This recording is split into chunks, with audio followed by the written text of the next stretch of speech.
I sipped my coffee, glancing at Laura as she scrolled through her phone. "You're up early," I said. "Couldn't sleep," she replied, not looking up. "Again?" I asked, trying to keep my voice light. She shrugged. "Stress." I didn't press further. I had learned long ago that pressing only led to silence or excuses. Still, I felt a twinge in my chest. "Want me to make breakfast?" She smiled faintly. "Sure." I flipped some eggs while she muttered something about work. I watched her, memorizing the lines of her face, the way she tucked her hair behind her ear. I loved her and I believed she loved me back. Later I called Jason. "Hey man, how's married life treating you?" He laughed. "Living the dream, bro. You guys still act like honeymooners?" I chuckled, trying to sound casual. "Something like that." "You sure?" His tone turned teasing, but there was caution underneath. "You're too quiet lately. Something wrong?" I paused. "Nothing. Just tired, I guess." "Oh, don't tell me that. You know I'll find out." I laughed, knowing he would. Yeah, we're fine, Jason." "Really?" Later my mom called. "How's Laura?" she asked, voice warm but probing. "Good." "We're good," I said quickly, almost too quickly. "Just good," she pressed. "You've worked so hard for this marriage. Don't take it for granted." "I wouldn't," I said. "I promise." After I hung up, Laura came into the kitchen. "Your mother called?" "Yeah. She worries," I said. "She's proud though." "Of course she is." I smiled. Sometimes I wonder if I do enough. For us." Laura shrugged. "You do." I wanted to believe her. I really did. That evening she said she had to stay late at work. I didn't question it. Not yet. I poured myself a drink and texted Jason. "Laura's late again." "Everything okay?" he replied instantly. "I think so," I typed back. She said work. Jason's reply made me pause. "Don't ignore it, man. Just watch. Trust your gut." I sighed. "I know. I don't want to start fights. Not now." I stared at the door after she left. Something inside me whispered that things weren't as simple as they seemed, but I pushed it down. I'd always believed love meant endurance. That's what I told myself every night. That patience and trust would carry us through. I remembered the first time I met Laura. Her laugh. Her stubborn streak. The way she made me feel alive. I thought that was enough to keep everything perfect. I thought I could ignore the small things, her sudden silences, the locked phone, the nights she seemed distant, because love was bigger than suspicion. I poured another drink and called Jason again. "You ever get the feeling something's wrong but you don't want to admit it?" He laughed, but there was seriousness in his tone. "Every day, bro. Just keep your eyes open." I nodded, even though he couldn't see me. "Yeah, I'll keep them open." Later, when I went to bed, I watched her sleep. I kissed her forehead softly and whispered, "I love you." She didn't stir. I wanted to believe she felt the same. I wanted to believe in us. And in that quiet, I convinced myself everything was fine. I reached for my phone to check the weather, and it slipped into Laura's screen instead. A notification popped up, just a preview, but it made my stomach turn. "Can't wait to see you tonight. Miss you." I froze. My thumb hovered over the screen. I knew it wasn't for me, but a part of me wanted to believe it was some mistake. "Laura?" I called casually from the kitchen. She didn't answer. I swallowed. "Laura, who's that?" She walked in, sipping her tea. "Who's what?" Her tone was smooth, calm. I held up the phone. "This. Who is Mark?" Her eyes flicked to the screen, then away. "Mark? Oh, that's just a coworker. We were joking." I laughed nervously, though my hands shook. "Joking? About messages like this?"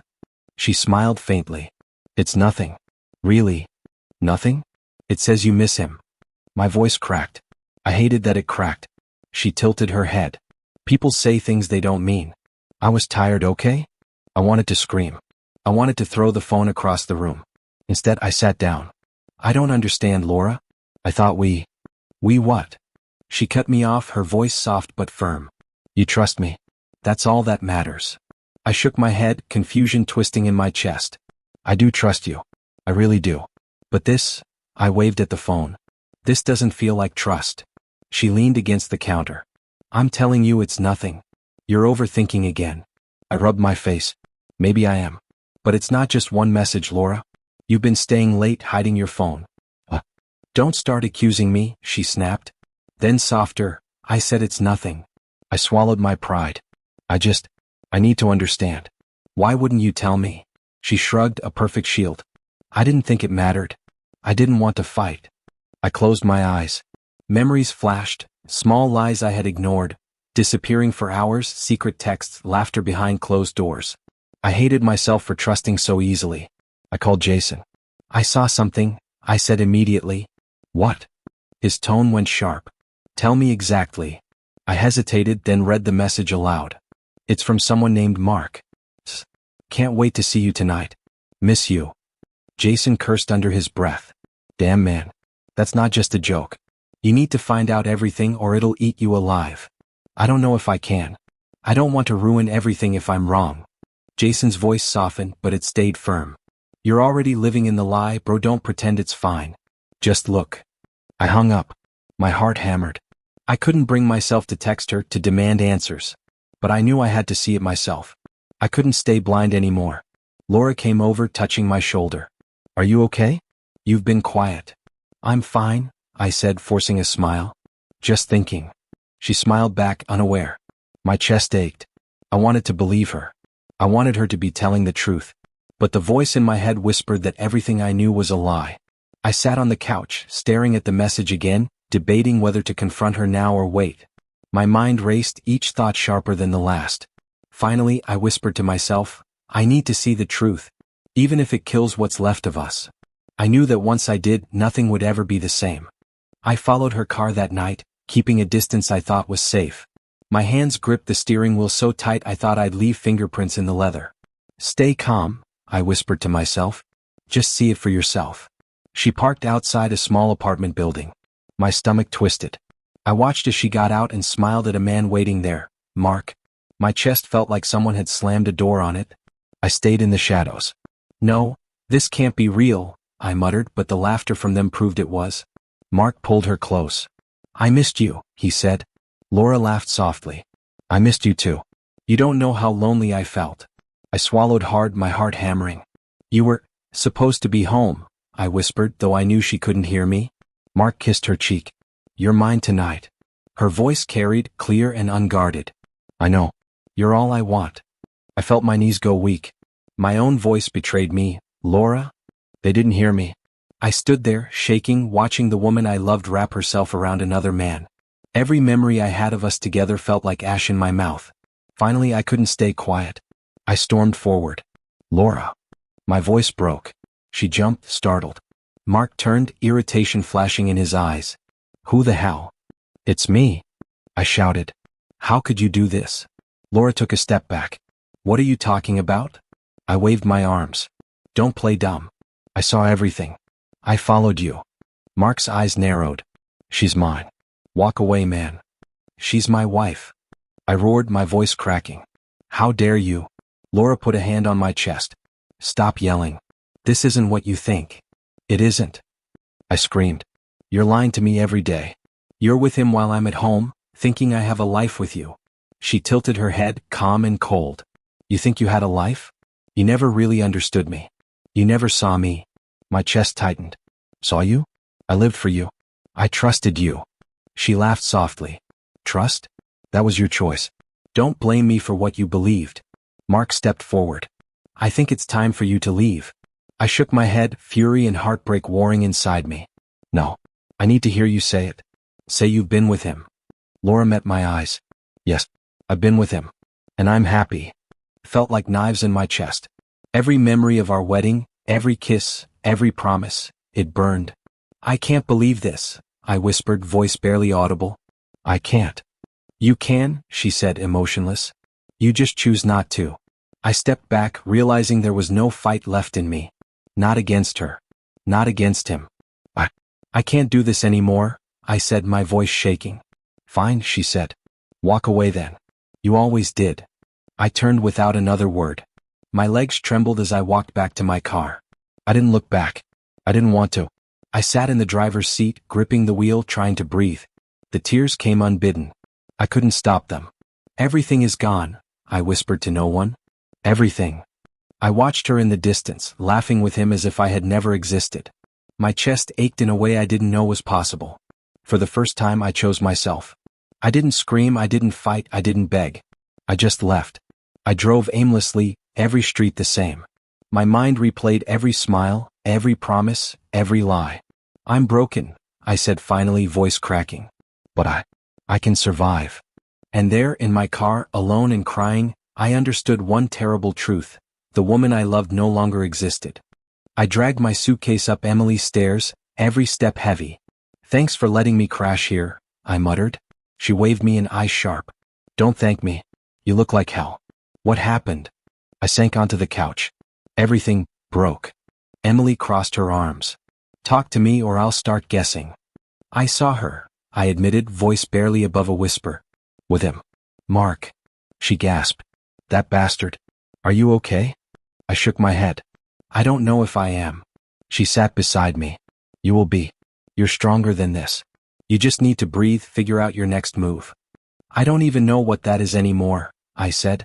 I feel like I don't recognize myself. Emily put a hand on my shoulder. That's part of it. Losing her, it changes you. You'll rebuild. Later I called Nina, my lawyer. Her voice was calm, precise. I can help you with separation papers and property. You're not alone in this.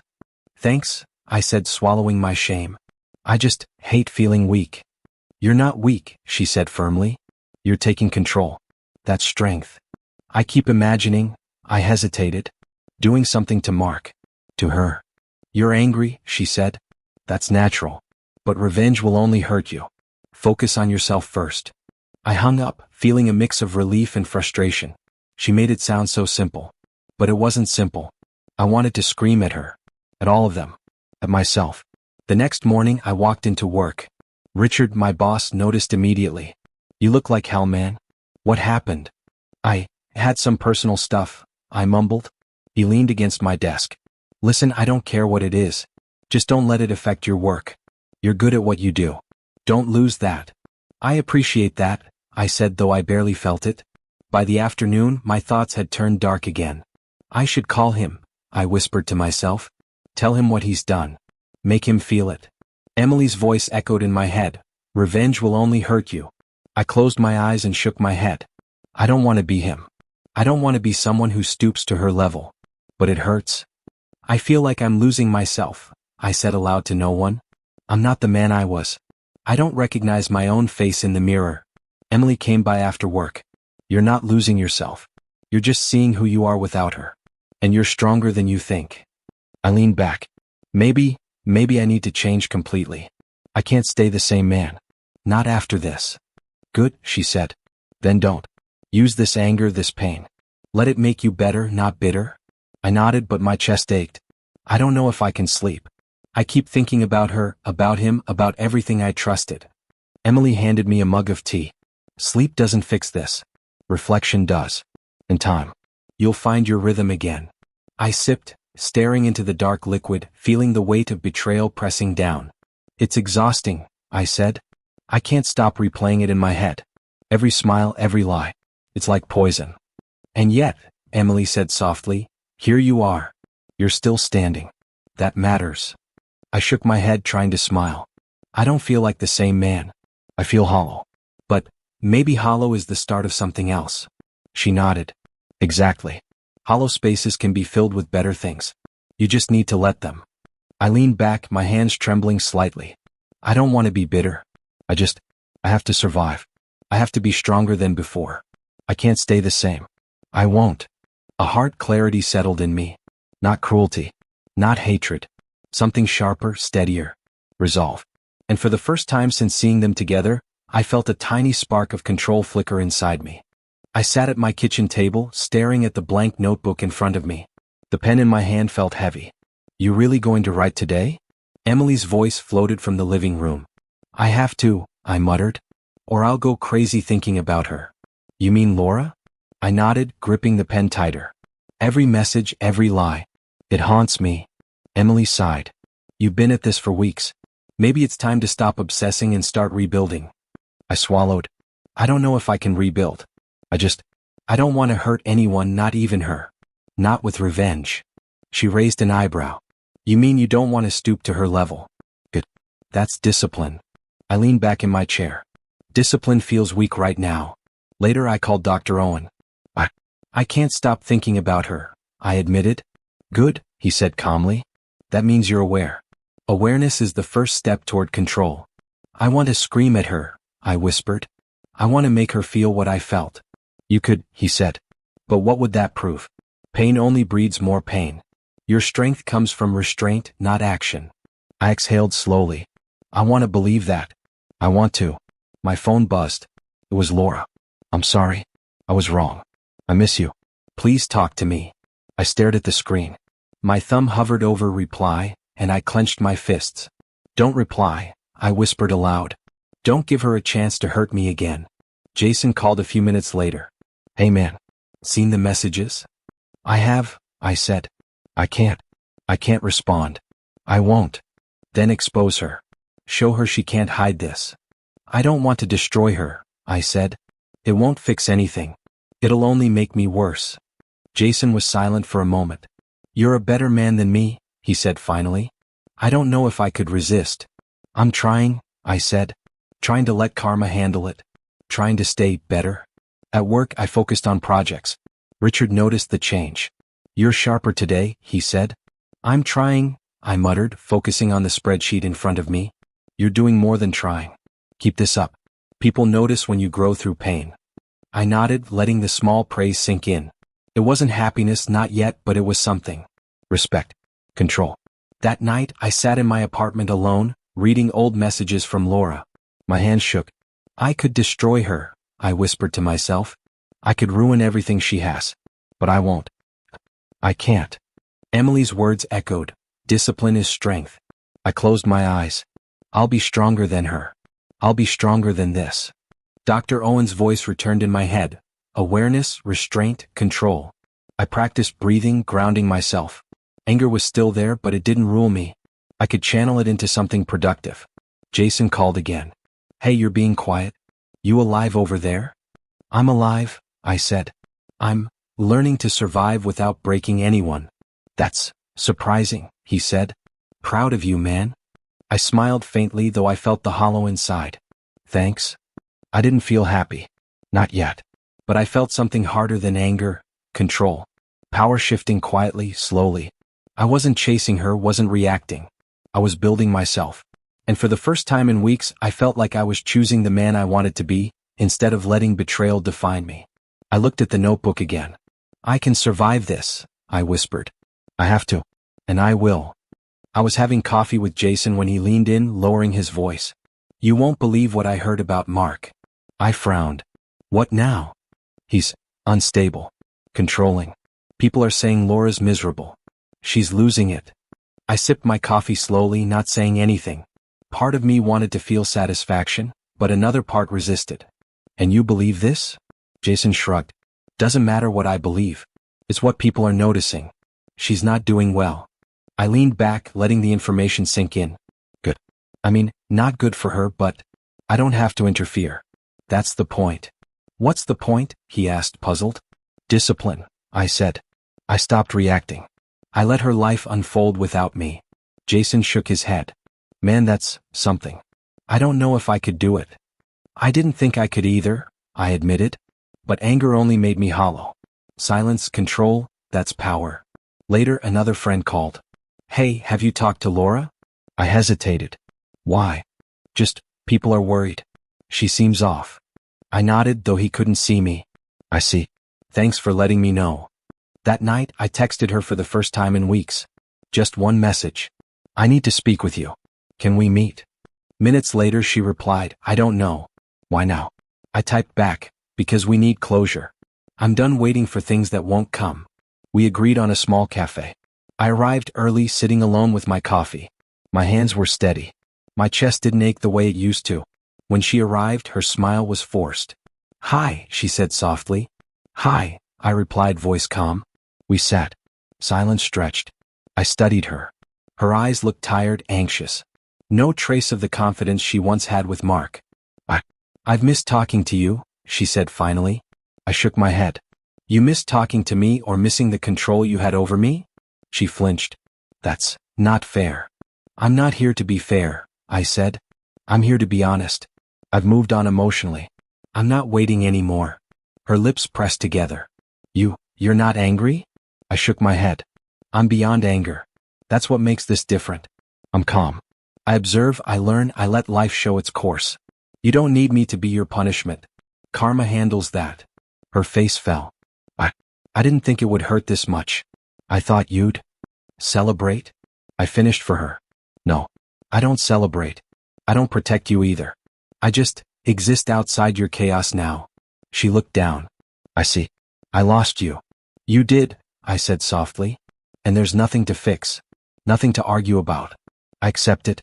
That's power too, acceptance. We sat in silence again, the cafe noise fading into background. I felt no bitterness. Only clarity. You look different, she whispered. Stronger. Calmer. I nodded. Because I've stopped reacting to things I cannot control. You made your choices and I made mine. That's all there is now. She swallowed hard, nodding slowly. I understand. I smiled faintly. I don't need you to understand. I just need to observe and keep moving forward. When she left, I didn't follow. I didn't text her. I didn't check on her. I simply sat back, finishing my coffee, letting the moment settle. Jason's words echoed in my head. Silence is power. And I believed it. I wasn't celebrating her suffering, but I didn't protect her either. I was no longer reacting. I was no longer waiting. I was observing. And in observing, I realized how much I had changed. Karma doesn't need my hands. I didn't need to intervene to feel strong. I just needed to keep being me, disciplined, calm, unshaken by the chaos she brought. For the first time, I felt untouchable. Not because I was cruel, but because I had stepped outside the game entirely. And that power, quiet and steady, felt better than any revenge I could imagine. I was heading to the office early when I ran into Claire near the elevator. Morning, she said, smiling lightly. Morning, I replied, trying not to frown. My usual guard was up. You look different, she said, tilting her head. Calmer, maybe? I laughed softly. I hope that's a good thing. It is. Good different, she said, shrugging. You carry a lot of weight, don't you? I hesitated. Maybe. Life's been complicated. I'm guessing complicated doesn't even begin to cover it, she said gently. Yeah. Complicated is an understatement, I admitted. It's more like shattered. She nodded as if she understood. I get it. Sometimes the world just breaks people in ways they don't expect. Her honesty caught me off guard. You don't try to fix it? I asked, incredulous. No, she said. I just listen. People fix themselves. I just listen. I blinked. That's rare. Rare's underrated, she said with a small smirk. Besides, I don't do perfect. I do real. Something about that struck me. I realized I hadn't spoken to anyone who was real in months. I'm not used to real, I admitted. Neither am I, she said. And look at us, meeting each other at work, both slightly broken but talking anyway. We laughed, easy and unforced. The conversation didn't feel like a test, like it often did with people I'd known for years. It was just honest. You ever trust people again? She asked suddenly. I stiffened. I don't know. I don't know if I can. I don't want to get hurt again. Fair, she said softly. But not trusting also hurts. Keeps you small. Keeps you stuck in the same anger, same pain. I looked at her. I don't know if I'm ready to grow. Maybe you don't have to decide today, she said. Maybe you just have to talk. Sure. Be seen. Her words settled in me like sunlight breaking through clouds. I'd spent weeks punishing myself, blaming myself. And here was someone who didn't ask for perfection, just for honesty. I talk too much, I said, shaking my head. I usually over-explain. It's a defense.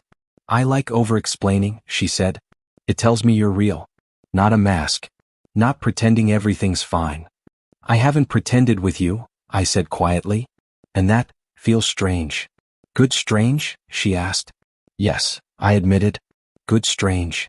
We walked to the conference room together, conversation flowing naturally. You don't try to fix me, I said.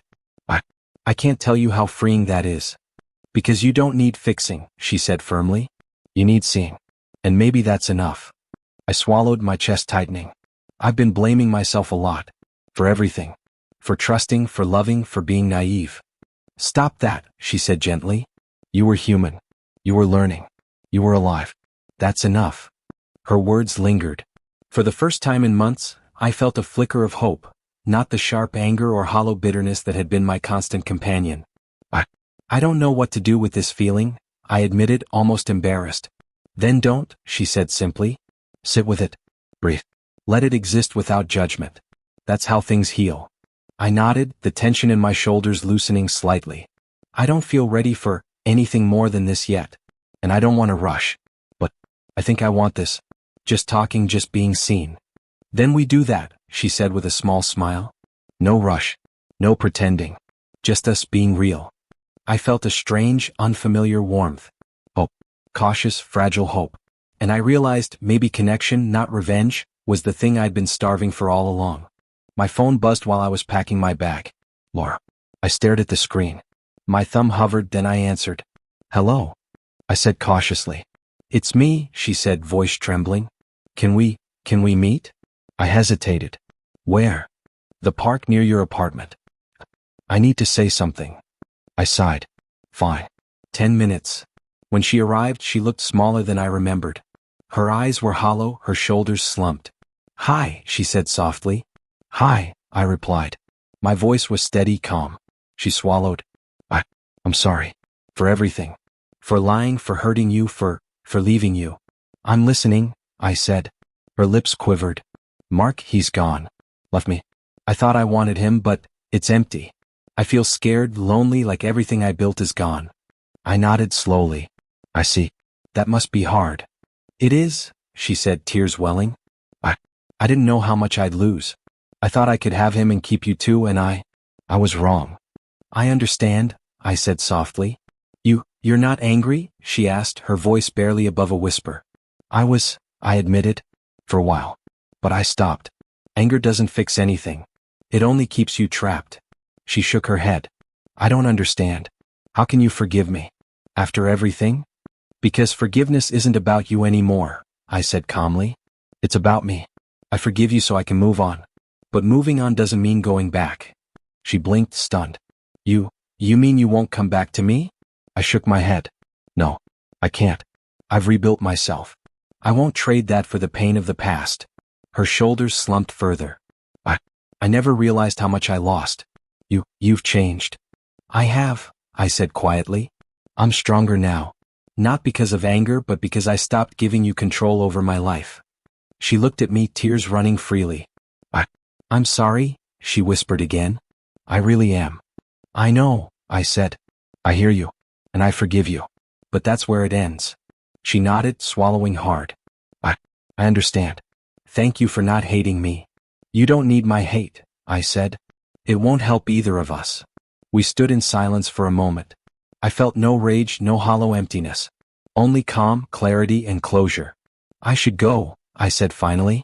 Take care of yourself, Laura. You too, she said softly. I walked away without turning back. No shouting, no tears. Just the sound of my own footsteps on the path, steady, certain. Later that evening, I met Claire for coffee. You look lighter, she said, smiling. I am, I admitted. I finally closed that chapter. Not with anger, not with revenge, but with acceptance. That's good, she said. You're free to feel without fear or pain. I nodded, stirring my drink. I never thought love could feel real without hurting this much. But I think it can. And it does. You deserve that, she said softly. I do, I said, smiling faintly. And I want to explore it. Slowly. Honestly. No rushing, no pretending. Then we do that, she said, reaching for my hand. I felt warmth spread through me. Real warmth, not the hollow thrill of anger or the temporary fire of heartbreak. Thank you for seeing me, I whispered. You've always been worth seeing, she said. And for the first time in months I felt whole. Not because anyone had returned, not because pain had ended, but because I had chosen myself and opened to something new. Love, I realized, didn't have to hurt to feel real. And that truth settled inside me, quiet, strong, and permanent. I sat in my apartment, staring at the ceiling. I can't believe I made it this far, I whispered to myself. Emily walked in carrying 2 mugs of tea. Made it? You've done more than made it. You've rebuilt yourself. I took the mug, letting the warmth seep into my hands. It doesn't feel like rebuilding sometimes. More like clawing my way out of a pit I didn't think I'd survive. You did, she said simply. And you're stronger for it. Don't forget that. I still catch myself thinking about what I lost, I admitted. Laura. The life I thought I had. All those wasted months of trust, it hurts. Emily sat down beside me. Of course it hurts. But look at what you gained. Control. Strength. Clarity. And you're not alone anymore. I know, I said. Claire, she sees me. And she doesn't try to fix anything. Just listens. She sounds good for you, Emily said. And you deserve that. No one should have to be broken to be loved. I nodded, staring at my mug. I think the hardest part was forgiving myself. For trusting. For believing. For letting my life slip through my hands without noticing the cracks. You can't blame yourself forever, she said gently. You were human. You were learning. I smiled faintly. Yeah. And now, I think I understand. I'm not the man I was.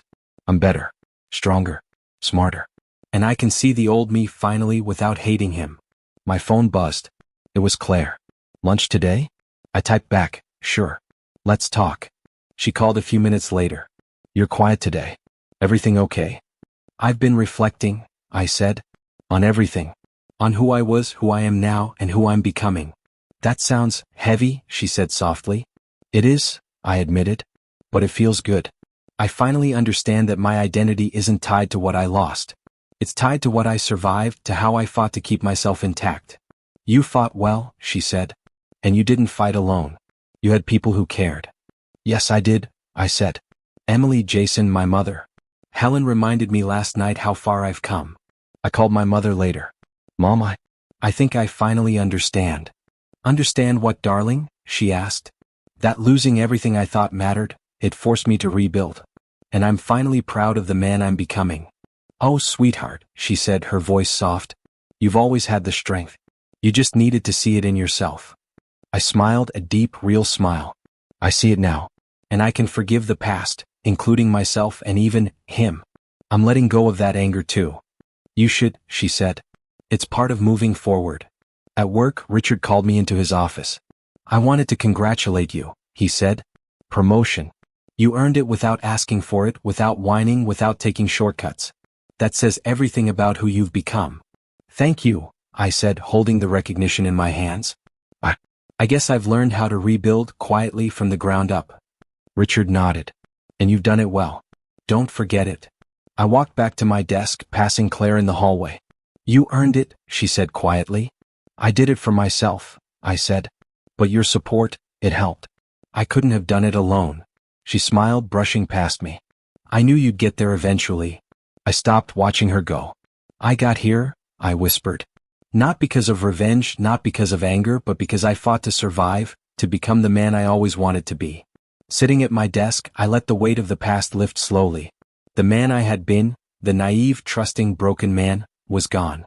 In his place was someone new. Strong, disciplined, and capable of seeing love and life without fear. I leaned back, closing my eyes. I survived. I rebuilt. And I finally see. I'm proud of myself. No one could take that away. Not betrayal, not loss, not heartbreak. I was mine again. Fully. And that realization, quiet and solid, felt better than any victory I could have imagined. Claire and I sat on the balcony, the evening breeze brushing past us. It's quiet tonight, she said softly. Yeah, I replied, letting my eyes rest on the city lights. I like it. Peaceful. You've changed, she said after a pause. I can feel it. Different than before. I smiled faintly. I had to. I realized that staying broken didn't help anyone. Not me, not anyone around me. You're not hiding anymore, she said. No walls. No pretending. I learned walls only keep me small, I admitted. I had to tear them down, and it wasn't easy. Every step forward was hard. Every memory of betrayal. I carried it, but I didn't let it define me. She reached for my hand. You carry it with wisdom now, not pain. Exactly, I said. I don't erase the past. Laura, that chapter taught me about trust, about strength, about knowing my worth. She's a lesson, not a wound. Claire squeezed my hand. And I don't have to be perfect, do I? No, I said, smiling. You don't. You're real, and that's enough. I don't need someone to fix me. I need someone who sees me, and you do. Sometimes I worry I can't measure up, she said quietly. After everything you went through, after all you survived. You're already enough, I said firmly. I didn't survive for revenge or to punish anyone. I survived to become someone who can appreciate real connection, not chaos disguised as love. She leaned against me, resting her head on my shoulder. And you're sure? I've never been more sure, I said. I'm not defined by what I lost. I'm defined by what I fought to keep. My strength isn't in holding grudges, it's in choosing wisely, loving wisely, living wisely. I think I understand, she said. You're a better man than before. Not just stronger but present. Whole. That's the goal, I said. I don't want to be someone I'm not. I want to be fully me, fully here. And I choose to share that with you not because I need love but because I want it. Her eyes searched mine. I want that too, she said softly. I don't want to hurt you and I don't want to rush. I just want us. Us, I echoed, letting the word settle between us. That's enough. No drama, no pretending, no past ghosts. Just us honestly, every day we're together. She smiled faintly. It feels safe. It should, I said. Because I've learned what pain teaches. Betrayal doesn't have to make me bitter. It made me disciplined, aware, and more careful with my heart. But it didn't make me cruel. And I'm glad, she whispered. Because I see the real you. Not the man who was hurt, but the man who chose to grow. I took a deep breath. I won't lie. Part of me still remembers the anger, the despair. But I let it go. Karma took care of what it had to. My life now isn't about anyone else's downfall. It's about my rise. She rested her hand over mine. And I'll rise with you if you'll let me. You already are, I said, smiling. We rise together not because of revenge or loss but because of choice. Every day we choose. I choose to be better. To love fully. To live fully. And I choose you, she said, her voice steady, honest. And I choose you, I echoed, feeling the weight of the past lift completely. Not because she lost. Not because of pain. But because I changed. I became someone worth being with. Someone who can be happy not despite the past but because of what I learned from it. Claire leaned closer and I kissed her forehead. Warmth spread through me, quiet but absolute. The city lights blinked below. The air smelled like possibility, not regret. I felt solid, unshaken, certain. I didn't just find a better woman, I whispered to her. I became a better man. And that is everything. She smiled against my shoulder. And I see it. Every day. I closed my eyes, breathing in the calm. I carried my past, yes, but it no longer weighed me down. I had chosen the future. And for the first time in my life, I felt completely, undeniably victorious. Not because anyone else lost, but because I had truly become myself.